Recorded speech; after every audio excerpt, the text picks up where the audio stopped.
क्या अमेरिका और ईरान के बीच होने वाला समझौता सच में शांति लाएगा, या यह सिर्फ एक अगले बड़े संघर्ष से पहले का एक अस्थायी विराम है? आइए समझते हैं इस वीडियो में। अगर अमेरिका और ईरान के बीच कोई समझौता हो जाता है तो क्या लंबे समय तक टिकने की उम्मीद है?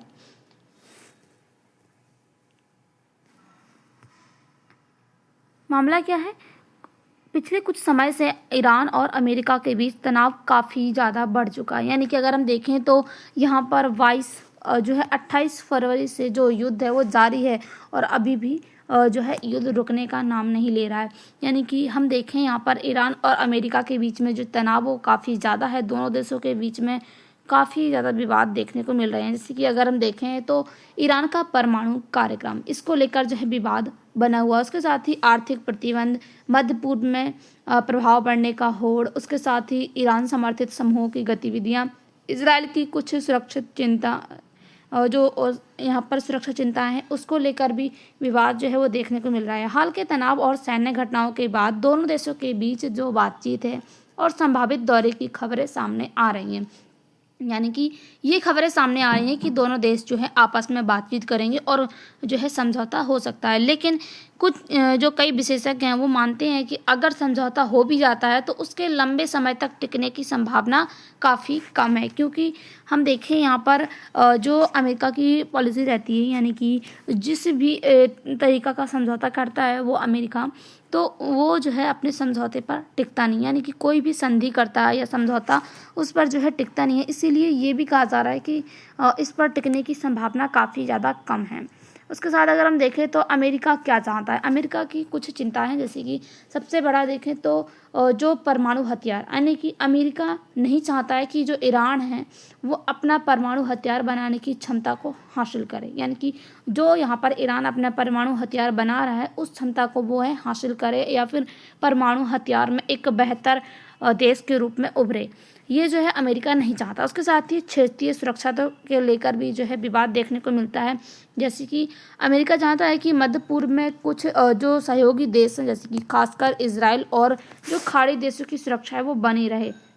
उसके साथ समुद्री व्यापार, यानी कि दुनिया का जो बड़ा हिस्सा है तेल, जो हॉर्मुज वाला क्षेत्र है, हॉर्मुज जलनमरू वाला क्षेत्र, वहाँ से गुजरता है। तो अमेरिका यह भी चाहता है कि जो ईरान है इस रास्ते को खोल दे और सुरक्षित जो है यह रहे। यानी कि जो यहाँ पर ईरान का नियंत्रण है, इस क्षेत्र को ईरान ने बंद कर रखा है इस युद्ध के जरिए, तो अब जो है उसको खोला जाए। ये भी मुख्य चिंताएं भी ये देखने को मिल रही हैं अमेरिका के द्वारा। इसके साथ ही ईरान क्या कहता है, ईरान की कुछ मांगे हैं, जैसे कि आर्थिक प्रतिबंध हटे। यानी कि अमेरिका और जो पश्चिमी देश हैं, देशों के प्रतिबंधों के कारण जो ईरान की अर्थव्यवस्था है उस पर भारी दबाव पड़ा है, वो जो है प्रतिबंध हटाए जाएं। यानी कि जितना भी नुकसान हुआ है उसको भरपाई की जाए। उसके साथ ही तेल निर्यात बढ़े, यानी कि ईरान चाहता है कि वह बिना रोक टोक के अपना तेल जो है वो बेच सके सभी देशों में। उसके साथ ही सुरक्षा की गारंटी दी जाए, यानी कि ईरान यह भी चाहता है कि भविष्य में उस पर सैन्य हमले ना हो, इस चीज़ की भी गारंटी दी जाए उसको, तब जो है वह इस समझौते में टिका रहेगा। उसके साथ ही क्षेत्रीय प्रभाव भी देखने को मिलता है, यानी कि ईरान मध्य पूर्व में अपना राजनीतिक और रणनीतिक प्रभाव जो है बनाए रखना चाहता है। यानी कि जो मध्य पूर्व वाला क्षेत्र है, जैसे कि जो हॉर्मुज जलडमरू वाला क्षेत्र है जिस पर यहाँ पर ईरान का नियंत्रण हो रखा है, इस युद्ध के जरिए जो है कई जहाज बेड़ों जो है वहाँ पर हमला हुआ था हॉर्मुज वाले क्षेत्र में, और उसके साथ ही वहाँ से निकलने को नहीं दिया जा रहा था जो जहाज़ हैं उनको। तो अब हम देखें तो ये भी ईरान के द्वारा कहा जा रहा है कि ये जो क्षेत्र है इस पर जो प्रभाव है वो ईरान का बना रहे। अभी हाल ही में क्या हो रहा है, रिपोर्ट्स के अनुसार ईरान और अमेरिका के बीच में एक अस्थायी समझौते पर बातचीत चल रही है। मुख्य मुद्दे क्या हैं? हॉर्मुज जलडमरू को फिर से खोलना, ईरान पर लगे कुछ प्रतिबंध में राहत देना, उसके साथ ही ईरान के परमाणु कार्यक्रम की कुछ सीमाएं निर्धारित करना, उसके साथ ही युद्ध विराम को जो है आगे बढ़ाना। हालांकि कई मीडिया रिपोर्ट्स के मुताबिक ये भी बताया जा रहा है कि यह समझौता स्थायी संधि नहीं बल्कि केवल रणनीतिक विराम देखने को मिल सकता है। यानी कि यहाँ पर जो समझौता हो रहा है ये एक तरीके से रणनीतिक विराम जैसा दिख रहा है, यानी कि कोई यह स्थायी संधि या फिर शांति नहीं है।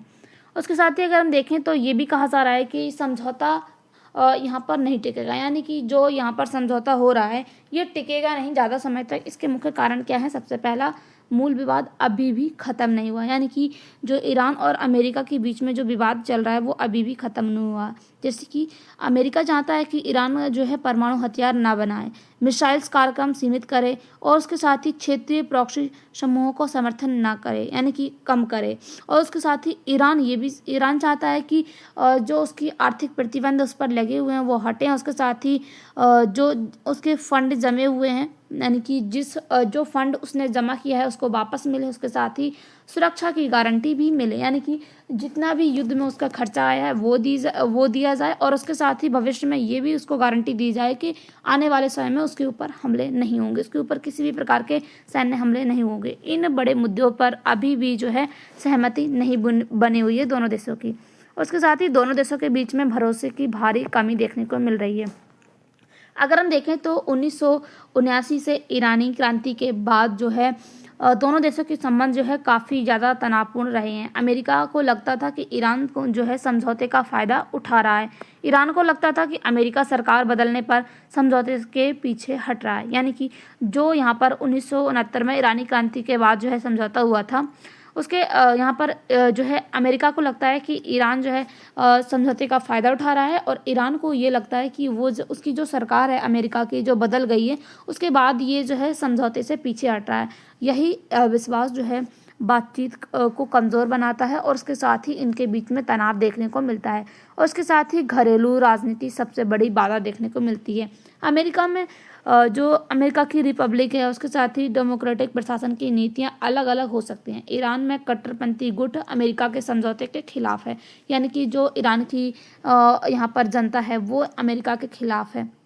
और यह किसी देश की राजनीति जो है बदली तो समझौता खतरे में पड़ सकता है। यानी कि यहाँ पर अगर हम देखें तो दोनों देशों में से किसी की भी राजनीति अगर बदलती है तो क्या है, समझौता जो है वो खतरे में पड़ सकता है। उसके साथ ही अगर हम देखें इजराइल का फैक्टर, इजराइल लंबे समय से ईरान के परमाणु कार्यक्रम को अपनी सुरक्षा के लिए खतरा मानता है।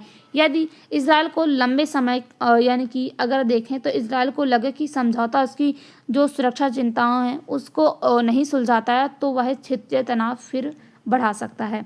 और कई जो विशेषज्ञ हैं मानते हैं कि यदि समझौता को जो समझौता है की सबसे बड़ी कमज़ोर कड़ी है, यानी कि ये यहाँ पर ईरान क्या है, जो इजराइल है वो अगर उसकी सुरक्षा चिंताओं को खतरा होता है तो वो जो है किसी भी समझौते को नहीं मानता है और तनाव जो है बढ़ा देता है। तो यहाँ पर अगर हम देखें तो यही सबसे बड़ा मुद्दा देखने को मिल रहा है, यानी कि समझौता होने के बाद कभी जो है यहाँ पर ईरान के ऊपर भी सैन्य हमले ना हो, ये जो है ईरान की भी मांग रखी गई है और इस बात का ईरान को डर है। उसके साथ ही अगर हम देखें तो इससे क्या असर होगा, यानी कि अगर समझौता सफल होता है तो इससे पूरे देश पर क्या असर पड़ेगा। तेल की कीमतें जो है वो कम हो सकती हैं। उसके साथ ही हॉर्मुज़ जलडमरू से व्यापार सामान्य रूप से जो है सुचारू रूप से चल सकते हैं। उसके साथ ही जो व्यापारिक अर्थव्यवस्था में राहत मिल सकती है, शेयर बाज़ारों में स्थिरता आ सकती है। उसके साथ ही अगर यह जो समझौता है वह टूट जाता है तो क्या होगा, तेल $1000 प्रति बैरल तक जो है ऊपर जा सकता है। उसके साथ ही ऊर्जा संकट देखने को मिल सकता है, महंगाई बढ़ सकती है, मध्य पूर्व में नया सैन्य संघर्ष शुरू हो सकता है। OECD ने चेतावनी दी है कि यदि संघर्ष लंबा चला तो वैश्विक विकास दर में गिरावट आ सकती है, यानी कि बड़ी गिरावट देखने को मिल सकती है पूरे जो वैश्विक विकास दर है उसमें। उसके साथ ही अगर हम देखें तो सभी पक्षों का नज़रिया क्या है, यानी कि सभी देशों का क्या मानना है। अमेरिका चाहता है कि ईरान जो परमाणु खतरा है वो कम हो, उसके साथ ही जो हॉर्मुज़ है वो खुलना चाहिए और युद्ध की जो लागत है वो कम करना चाहिए। और अमेरिका जो ईरान है, ईरान का नज़रिया क्या है, आर्थिक प्रतिबंधों में राहत होनी चाहिए। उसके साथ ही अंतर्राष्ट्रीय अलगाव जो कम है वो होना चाहिए। उसके साथ ही जो रणनीतिक ताकत है वो बनाए रखे, यानी कि उसकी जो यहाँ पर रणनीतिक ताकत है मध्य पूर्व में वो उसकी बनी रहे। और इजराइल का नज़रिया है, यानी कि ईरान की जो परमाणु क्षमता है उस पर सख्त नियंत्रण किया जाए। खाड़ी देशों का नज़रिया है कि क्षेत्रों में स्थिरता और उसके साथ ही जो तेल निर्यात सुरक्षित रहना चाहिए, यानी कि जो तेल निर्यात है वो यहाँ पर खाड़ी देशों को उपलब्ध होना चाहिए।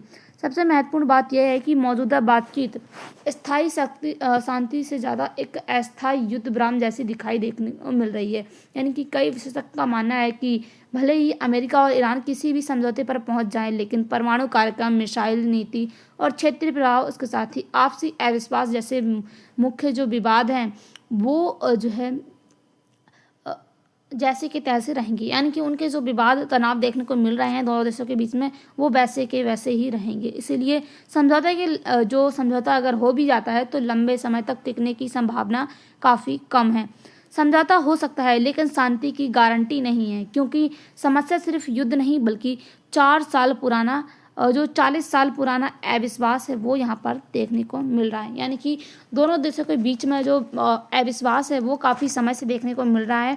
तो इसके कारण कोई गारंटी नहीं है इसकी कि ये समझौता अगर हो भी जाता है तो ये जो है सफल रहेगा। तो आपकी क्या राय है कमेंट बॉक्स में ज़रूर बताइएगा। मिलते हैं अगले वीडियो के साथ, तब तक के लिए बाय, थैंक्स फॉर वॉचिंग।